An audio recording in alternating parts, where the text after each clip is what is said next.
बिल्कुल आ रही सर, ठीक आ रही है।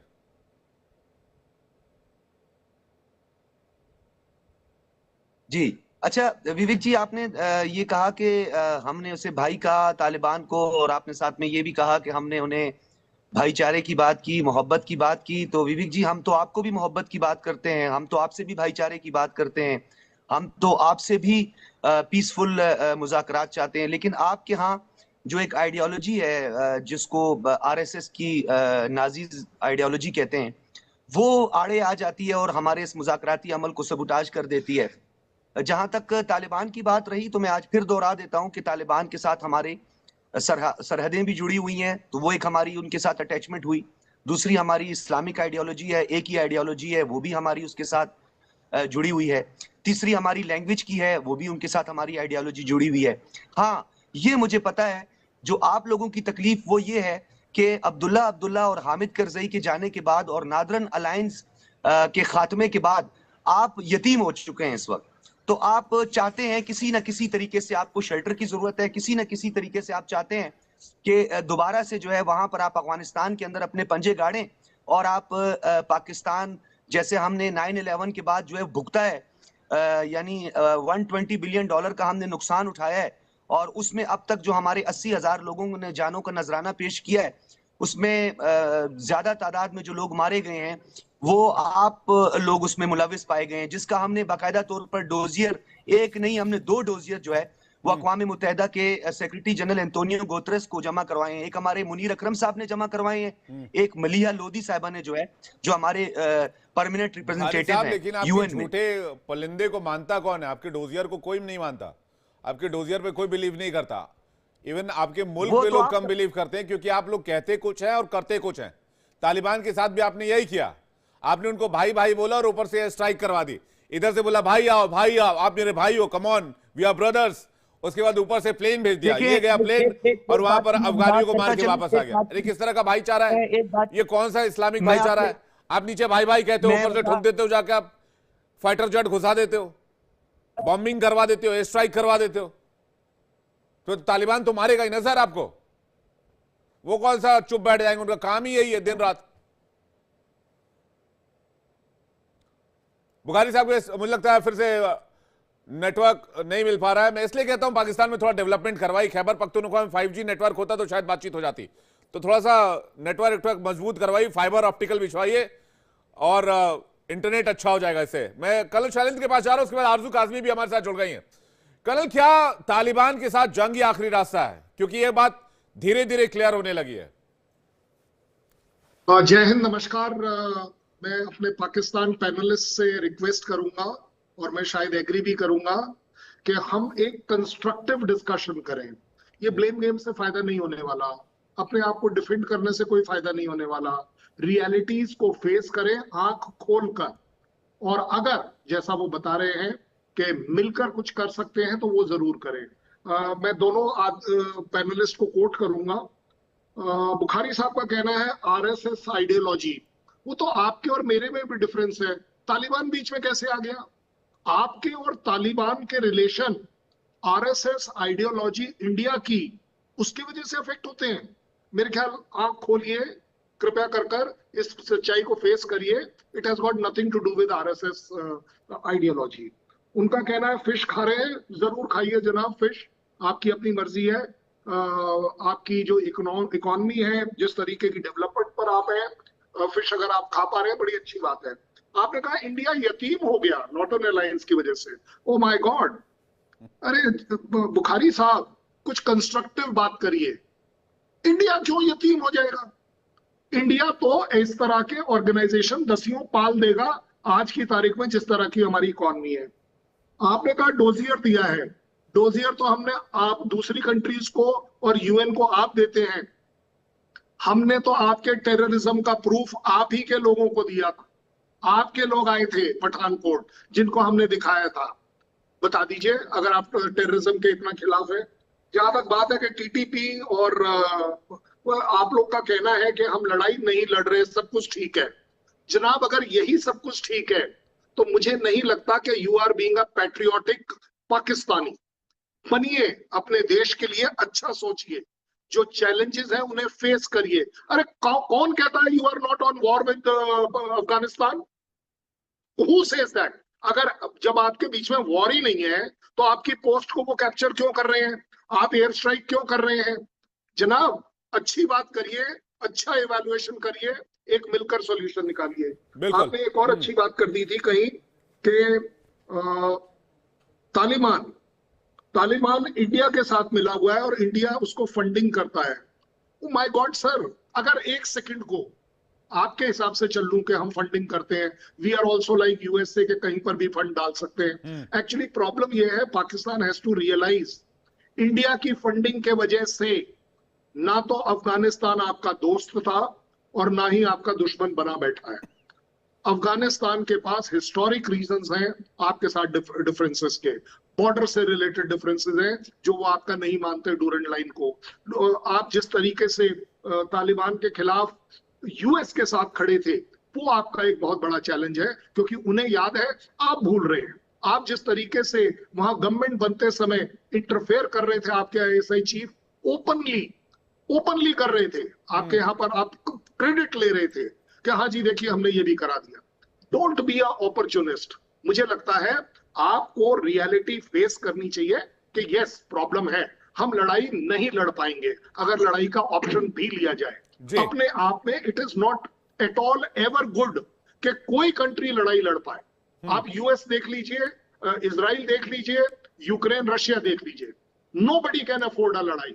अल्टीमेटली आपको सोल्यूशन निकालने पड़ेंगे, और सोल्यूशन जब निकलेंगे जब पाकिस्तान की क्रेडिबिलिटी दुनिया में बढ़ेगी, इंफ्रास्ट्रक्चर बढ़ेगा, इकोनॉमिक पावर बढ़ेगी, पॉलिटिकल स्टेबिलिटी बढ़ेगी। आज की तारीख में पाकिस्तान वॉर अफोर्ड नहीं कर सकता, तो फिर इसका सोल्यूशन क्या है?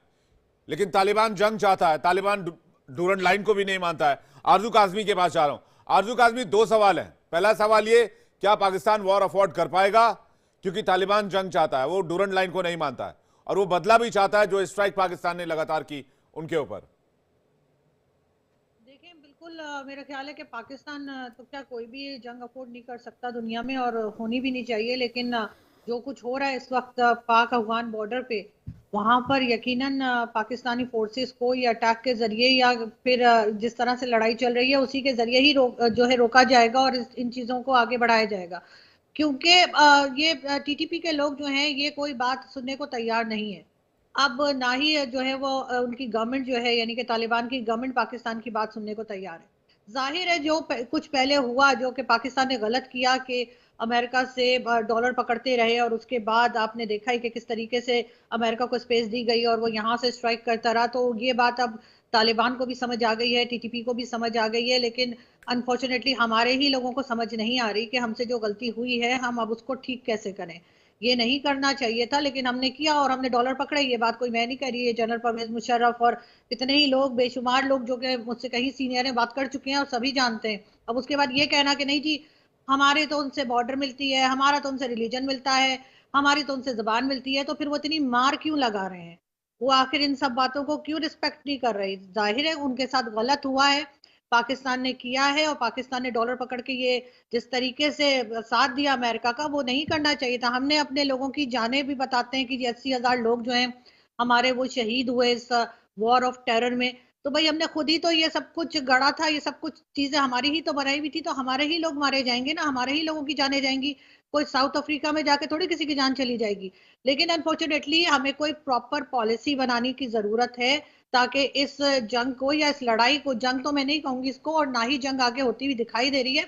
ये झड़पें या कह लीजिए कि अटैक्स हैं जो चल रहे हैं एक दूसरे के ऊपर, उनको किसी तरीके से टेबल पे लाकर टीटीपी के लोगों को और इनको समझाना होगा, बात करनी होगी, जो गलती हुई है उसकी माफी मांग लें। अगर इतना अपना नाक ऊंची ना रखें और कहें कि हाँ जी गलती हो गई, या जो लोग भी थे उस वक्त पॉलिसीज बना रहे थे उन्होंने गलत पॉलिसीज बनाई। हमारे यहाँ डिक्टेटरशिप रही है, और डिक्टेटरशिप के होते हुए या सिविलियन गवर्नमेंट के होते हुए बहुत सी चीजें गलत हो जाती हैं कंट्री में, लेकिन उसके बाद उस वक्त शायद इनको पता नहीं लगता और ये कर जाते हैं। बाद में अगर एहसास हो गया है तो फिर उस चीज को मान जाएं और किसी तरीके से रोकें। एक तरफ कहते हैं तो हमारे ही लोग हैं, दूसरी तरफ दोनों तरफ से मारा जा रहा है, दोनों तरफ मुसलमान है। और फिर मुझे ये बता दें इनमें से शहीद कौन हो रहा है, कौन जन्नत में जा रहा है, इसलिए कि दूसरी तरफ भी मुस्लिम्स हैं और इस तरफ भी मुस्लिम्स हैं। तो ये जो लड़ाई चल रही है इसको रोकने का कोई तरीका, प्रॉपर पॉलिसी बनाई जाएगी, तब होगा। ये तो खुद इमरान खान साहब टीटीपी के लोगों को लाकर बसाने की बात कर चुके हैं। इन्होंने तो खुद कहा कि केपीके में कितनी लोगों को इन्होंने यहाँ पर रखा है और टीटीपी के लोग और दूसरे तालिबान को लाकर इस्लामाबाद तक इन्होंने फैला दिया। जब सारी चीजें एक तरह से, जो आप क्या बोला जाता है ना, सारा रायता फैलाने के बाद अब इनको समेटना नहीं आ रहा, अब इनकी समझ में नहीं आ रहा कि क्या करें और क्या ना करें। और इसीलिए अब बार बार उनको दुहाइयां दी जा रही है, उनको बताया जा रहा है कि जी हम तो मुसलमान हैं, तुम हमारा साथ दो। जी। अगर इतना ही मुस्लिम्स का दर्द इनको है तो फिर ये उइगर मुस्लिम्स के लिए आवाज क्यों नहीं उठाते? चाइनीज मुस्लिम के वक्त पे ताले क्यों मुंह पे लग जाते हैं? जाहिर है वहां भी पैसा ही बोल रहा है जो यहाँ पे हुआ था। ठीक है, मैं इसका जवाब जाफरी साहब से चाहूंगा, उसके बाद मैं सिवात सर आपके पास आ रहा हूं। मैं जाफरी जी। अच्छा, मुझे थोड़ा वक्त चाहिए होगा क्योंकि 3 लोगों ने कोई 25-30 इल्जामात की बौछार की है, तो मुझे को 3 लोगों जितना तो नहीं, लेकिन 1.5 आदमी जितना वक्त जरूर दीजिएगा। जहां तक बॉर्डर की बात है, आप बार बार एक जिक्र करते हैं कि भाई भाई कहते थे और भाई भाई कहने के बाद जो है वो जहाज क्यों भेज दिए और वहां पर बमबारी क्यों करवा दी। जो भी पाकिस्तान की वो भाई हो या दुश्मन हो, जो भी पाकिस्तान की सरहद को वायलेट करेगा, और पहली तो बात है इस सारे मसले को समझने से पहले जो कल के प्रोग्राम में भी मैं आपसे कह रहा था कि तालिबान किसी सियासी पार्टी का नाम नहीं है। तालिबान मुख्तलिफ 50 से ज्यादा गिरोह हैं, जिनमें से कुछ किसी आइडियोलॉजी में बिलीव करते हैं, कुछ किसी आइडियोलॉजी में बिलीव करते हैं। कॉन्ग्लोमरेट है, ये कॉम्प्लिकेटेड सेटअप है। उसमें से कौन पाकिस्तान के साथ है, कितने पाकिस्तान के अगेंस्ट है, इसके लिए हमें शायद 3-1 घंटे की स्पेशल ट्रांसमिशन चाहिए। अब पाकिस्तान की जो सरहद है उसके इधर उधर जो कोई आंख उठाने की कोशिश करेगा, उसका जवाब तो भारत से ज्यादा कौन बेहतर जान सकता है। लेकिन बात बुनियादी तौर पे यह है कि अगर अफगानिस्तान वाले बॉर्डर से होगा तो ऑब्वियसली हम लोग कार्रवाई करेंगे। पाकिस्तान के अंदर जो मसले में, अब बांग्लादेश के साथ 2005 में भारत के कितने अच्छे ताल्लुकात थे, भाई भाई और ये सब कुछ, मगर उसके बावजूद एक्सटेंडेड जो है वो झड़पें चलती रही भारतीय फौज की और बांग्लादेशी फौज की आपस में। कहीं कोई झड़प नहीं हो रही सर, कहां ये कौन से चंडू खानी की खबर पड़ रही है सर? देख मेरी बात सुने जाफरी साहब, कहीं कोई झड़प नहीं हो रही, कहां की खबर पढ़ रहे हैं आप? 2005 का जिक्र कर रहा हूं मैं, 2005 20 साल पुरानी बात कर रहे हैं, मैं तो आज की बात कर रहा हूं। नहीं, तालिबान आज आपके सिर पे बैठा हुआ सर। नहीं, मैं आपको ये नहीं कह रहा, मैं कह रहा हूं कि आपकी तो उस वक्त बहुत ज्यादा इश्क मोहब्बत प्यार और बल्कि इश्क वाला लव चल रहा था ना। नहीं, इश्क वाला लव था, लेकिन जमातुल मुजाहिदीन बांग्लादेश से कभी नहीं रहा। जमातुल मुजाहिदीन बांग्लादेश से नहीं रहा। इश्क वाला लव जमातुल मुजाहिदीन बांग्लादेश से आप लोगों का है, जो आज की तारीख में नजर आ रहा है। बांग्लादेश की फौज, आप थोड़ी सी हिस्ट्री बुक्स उठा के देख ले, आपकी फौज की बांग्लादेशी फौज से झड़पें हुई थी 2005 में। तो अब इसको ये तो नहीं कहेंगे कि उसकी वजह से बांग्लादेशी और इंडियंस जो है वो भाई भाई नहीं रहे थे और वो हुकूमतें जो थी एक दूसरे की दुश्मन हो गई थी और वो जंग की तरफ आ गए थे। वो एक बॉर्डर क्लैश था, कोई इश्यू था, उसको हल करने के लिए आप एक हद तक बात की मुज़ाकरात की टेबल पर आते हैं। जब कोई दूसरा बदतमीजी से बाज नहीं आता तो फिर उसको घी को टेढ़ी उंगली से निकालना पड़ता है और उसको उसकी औकात याद तो क्या टेढ़ी उंगली से तालिबान से घी निकाल पाएंगे आप लोग? मैं तो यही पूछ रहा हूं इतनी देर से। अब आप देख लेना उस बमबारी के बाद आज के दिन बॉर्डर के ऊपर क्लैशेस की और उसकी उनकी किसी किस्म की इन्वॉल्वमेंट उस तरह से आपको देखने को नहीं मिली। बॉर्डर तो बात ये है जी, पूरा कर लीजिए। दो मुख्तलिफ चीजें हैं, हमें टीटीपी को और हमें टीटीए को अलग-अलग कॉन्टेक्स्ट में देखना पड़ेगा। जहां तक टीटीपी का ताल्लुक है तो सिर्फ आपके ये कह देने से कि आपका डोसियर कोई नहीं मानता, आपकी फलानी बात कोई नहीं मानता, तो ये ऐसे नहीं हो सकता। भारत को आज तक इनमें से किसी एक डोसियर, इनमें से किसी एक इंडाइटमेंट का एक भी सीधा जवाब, एक भी सबूत अपने हक में पेश करने की जो है वो तौफीक नहीं हुई है, क्योंकि जवाब है नहीं। अगर ये सब गलत है और ये सारे सबूत एलिगेशंस का जवाब क्यों दें? आपका जो बेसलेस एलिगेशन हम क्यों जवाब दें? हम स्टेट स्पॉन्सर्ड टेररिज्म ना कभी सपोर्ट करते हैं, ना कभी गुड टेररिज्म और बैड टेररिज्म को सपोर्ट करते हैं। हम ये कहते हैं टेररिज्म इज अ टेररिज्म। आप कहते हैं भाई good terrorism, bad terrorism, state sponsored terrorism, ये टेररिज्म, वो टेररिज्म। बेसलेस चीज को तो उड़ाना और उसका तो जवाब देना सबसे आसान होता है। अगर वो बेसलेस है उसका जवाब दें, उड़ा के रख दें उसको। बिल्कुल उड़ाया, कई बार उड़ाया हमने यूएन में, कई बार आपके एलिगेशंस को उड़ाया सर। मसला ये है आज की तारीख में सैकड़ों बार मैं आपको बता सकता हूं जो हमने आपके बेसलेस एलिगेशंस को यूएन में उड़ाया है। और मैं साहिर लुधियानी की एक शेर आपके लिए पढ़ देता हूं, पाकिस्तान के जानिब से एक शेर सुन लीजिए आप जाफरी साहब, कि भाई जी बिस्मिल्लाह। कभी खुद पे तो कभी हालात पे रोना आया, कभी खुद पे कभी हालात पे रोना आया, ये पाकिस्तान की हमें जानिब से वो पढ़ रहा हूं, अभी बात निकली तो हर बात पे रोना आया। आप भाई करें क्या? ये दोनों तरफ की कहानी नहीं है ना नहीं, सर। दोनों तरफ की कहानी नहीं है सर। ये दोनों तरफ की कहानी है। सिवाज सर कुछ कह रहे हैं, उसके बाद आप कल चैलेंज आपके पास आओ। जिक्र करते सिवाज हैं। सर, हाँ। हम अच्छा देखो, मैं सिवाज यही सर ने कहूंगा पहले बात कि की थी कि अभी कंस्ट्रक्टिव डिबेट सच्चाई होनी ये है चाहिए। जो जाफरी साहब और बता रहे हैं। अभी आप एक सच्चाई को देखें, हो क्या रहा है पाकिस्तान और तालिबान के बीच में। हालात इसलिए बहुत ज्यादा खराब हैं क्योंकि तालिबान तो डूरन लाइन को मानता नहीं। जो पश्तून है दोनों तरफ वो मिलना चाहते हैं, ग्रेटर अफगानिस्तान बनाना चाहते हैं, शरिया लॉ लाना चाहते हैं। इधर से तहरीक तालिबान पाकिस्तान बोल्ड हो रहा है, दोनों तरफ से पाकिस्तान पे हमले हो रहे हैं और पाकिस्तान डिनाइल मोड पे। और फिर ये जाके अंदर घुस के तहरीक तालिबान पाकिस्तान की बेसिस कह के हमला करते हैं अफगानिस्तान में, और वहां पर 46 औरतें बच्चे मार देते हैं। और उसका जो पलटवार करते हैं तालिबान वाले, वो इनकी 18 पोस्टों पे हमला कर देते हैं। करीब करीब 20 से ज्यादा पाकिस्तानी जवानों को मार देते हैं और 8 पोस्टें अभी तक ली हुई हैं। जो अफगानिस्तान के अंदर तालिबान को हराना बड़ा मुश्किल है, वो गुरिल्ला वारफेयर के अंदर माहिर हैं। ये इन्होंने दिखा दिया, चाहे वो ब्रिटिशर आए थे या सोवियत अच्छा, बड़ी यूनियन कमाल की बात अमेरिका यह है है। कि आप तो पिछली ये दफा बोले सच थे आप तो सुन वो लो, 4 पोस्टें थी, ये अभी सुन 10 लो ना मिनट में पहले, वो फिर 4 से 8 हो गई हैं, क्योंकि ये सब झूठ है। अरे आप सुन झूठ लो के मेरी पाँव बात, नहीं हुआ करते। ने काउंटर आपने करना पोस्ट बाद 4 में। से 8 कर दिए देखो 2 मिनट में। जाफरी साहब, आप काउंटर करना बाद में, आप अपना टाइम ले लिया। देखो सच्चाई क्या है, पाकिस्तान को यह समझना चाहिए कि पाकिस्तान की हालात हर तरफ से खराब है। अंदरूनी आप देखें, तहरीक तालिबान पाकिस्तान खैबर पख्तूनख्वा में कितने हमले कर रहा है। बलूचिस्तान लिबरेशन आर्मी बलूचिस्तान में पाकिस्तान ही नहीं चीनियों के ऊपर भी हमला कर रहा है। ये अब क्या करने की कोशिश कर रहे हैं, जो नदन अलाइज का अहमद शाह मसूद तजाकिस्तान में है, जो लड़ा था तालिबान के अगेंस्ट, उससे भी रास्ता करने की कोशिश करें। कहीं ना कहीं ये भी कह रहे हैं हम वखान कॉरिडोर को पकड़ लेंगे, जो 300 किलोमीटर लंबा और 16 से 64 किलोमीटर जो जोड़ता है अफगानिस्तान को चीन से। क्या इनकी इतनी हिम्मत है वो कर सकते हैं? वो जो चीन का अफगानिस्तान से मिलाप है, उसको ये वखान कॉरिडोर को ले सकते हैं। तो सच्चाई क्या है, पाकिस्तान बार बार ये कह रहा है पाकिस्तान की आर्मी हम ये कर देंगे। ये अंदर झांक के देखो, पाकिस्तान की आर्मी आज तक कोई इलेक्शन हारी नहीं, कोई जंग जीता नहीं। हालात इतने खराब है, इकोनॉमिक क्राइसिस है, $80 बिलियन से ज्यादा कर्जा है, इसके ऊपर से इनके पास हथियारों की कमी है, और ये अब अंदर से खोखले होते जा रहे हैं। और सर इसलिए तो कह रहे हैं कि जंग की बात छोड़ दें, दोस्ती की बात करें। इसलिए पाकिस्तान बार बार कह रहा है कि जंग के रास्ते नहीं जाना है, इस्लाम के वास्ते, दोस्ती के रास्ते पे, भाईचारे के रास्ते पे आ जाइए। सजाद बुखारी को एक बार फिर से स्क्रीन पे देख रहा हूं, लेकिन कर्नल शैलेंद्र सिंह कुछ कहना चाह रहे हैं, उसके बाद मैं बुखारी साहब आजुकाज भी रुक करूंगा। Colonel Shailendra sir.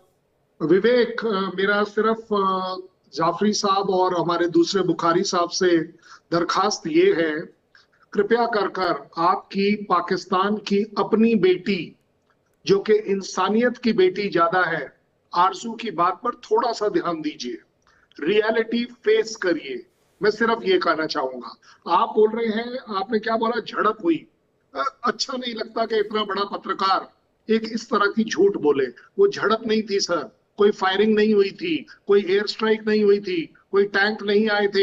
एक बीएसएफ की पार्टी और बीडीआर की पार्टी के बीच में एक डिस्प्यूट हुआ था। वो डिस्प्यूट मैं आपसे ज्यादा क्वालिफाई कर देता हूं, अभी 1 महीने पहले भी हुआ था कि यस, बांग्लादेश राइफल वाले आए और उन्होंने काम रुकवाने की कोशिश करी। एक बॉर्डर के तौर पर बीएसएफ वालों ने उनके साथ रिजॉल्व कर लिया। अब इसे आप झड़प कहना चाहेंगे तो मुझे लगता है फिर आपके हाथों लड़ाई हो रही है तालिबान के साथ। आपका कहना है कि तालिबान पाकिस्तान के साथ भी है, वो टीटीपी, सॉरी भाई, ये तो आपका ऑफिशियल वर्जन है, अनलेस आपके यहाँ प्राइम मिनिस्टर की बात को ऐसी हवा में छोड़ दिया जाता है कि टीटीपी हमारा दुश्मन नंबर 1 है। इमरान खान अपने एज अ प्राइम मिनिस्टर हमेशा बोलते आए हैं और अब भी बोलते हैं कि टीटीपी हमारे अपने लोग हैं। अब आप डिसाइड कर लीजिए कि क्या दोनों के दोनों प्राइम मिनिस्टर झूठ बोल रहे हैं या क्या बोल रहे हैं। आपका कहना था कि टेररिज्म के पॉइंट ऑफ व्यू से। सर मुझे ये बताइए, एक सेकंड सर, एक सेकंड, तो सर सुनना तो पड़ेगा, नहीं मुझे फैक्ट चेक सुनना तो पड़ेगा, नहीं फैक्ट चेक करना सही बात है, सुननी तो पड़ेगी। अब ये गलत हो जाएगा, ये बिल्कुल गलत हो जाएगा कि मैं भी आपके बीच में बोलकर आपको रोक लूं। ऐसा नहीं है कि मैं ये कर नहीं सकता, मैं बोला लेकिन हमारे मैं तो 30 सेकंड बोलता हूं, हमारे बाकी नेशनल टीवी 10 मिनट आप लोग बोलते हैं।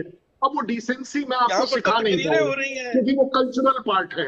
आपके यहाँ अगर कल्चर है डिसेंसी ना रखने का, तो शायद आप एक डेमोन्स्ट्रेशन दे रहे हैं। मैं कह रहा हूं हमने आपकी बात सुनी ना, नहीं किया ना इंटरफेयर, सुनी? सुनने की फिर वही वाली बात, अरे सुन तो लीजिए।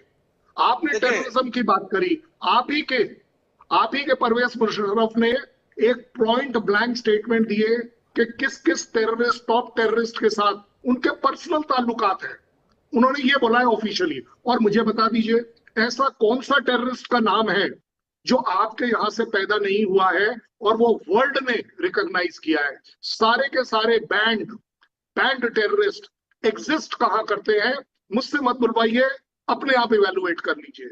जहां तक आरजू का कहना है कि जंग हुई नहीं है, आरजू जी वैसे मैं आपको बता दूं कि जब एक एयर स्पेस वायलेशन हो जाता है तो दोनों कंट्री के पास इसे जंग का रूप देना माना जाता है, ये एक लास्ट रिजॉर्ट माना जाता है। सो आपके बीच में एक फुल फ्लेजेड जंग सिर्फ इसलिए नहीं हो रही है क्योंकि पाकिस्तान उसे अफोर्ड नहीं कर पाएगा, सेंसिबली उसे अवॉइड करना चाहेगा और किसी भी तरह तालिबान के ठीक है साथ सर। अपने सजाद बुखारी एक बार फिर से हमारे साथ आ गए। करेगा। सजाद बुखारी का रिएक्शन चाहिए, उसके बाद जाफरी साहब और कारजू जी आपके पास आ रहा हूं। सजाद बुखारी। जी विवेक जी, असल में थोड़ा सा डिस्कनेक्ट भी हो रहे हैं क्योंकि मैं ट्रैवलिंग कर रहा हूं, तो मैंने आपके प्रोड्यूसर साहब के साथ कमिटमेंट की थी, तो मुझे एक दफा बोल लेने दें, भले उसके बाद जो है वो अपना मौकिफ आपकी पैनलिस्ट जरूर रखें। एक थोड़ा सा मसला यही है हमारी डिस्कशन में होता है कि आपके पैनलिस्ट जो है वो आर्गुमेंट्स की जगह एक बहुत बड़ा भाषण और तकरीर करते हैं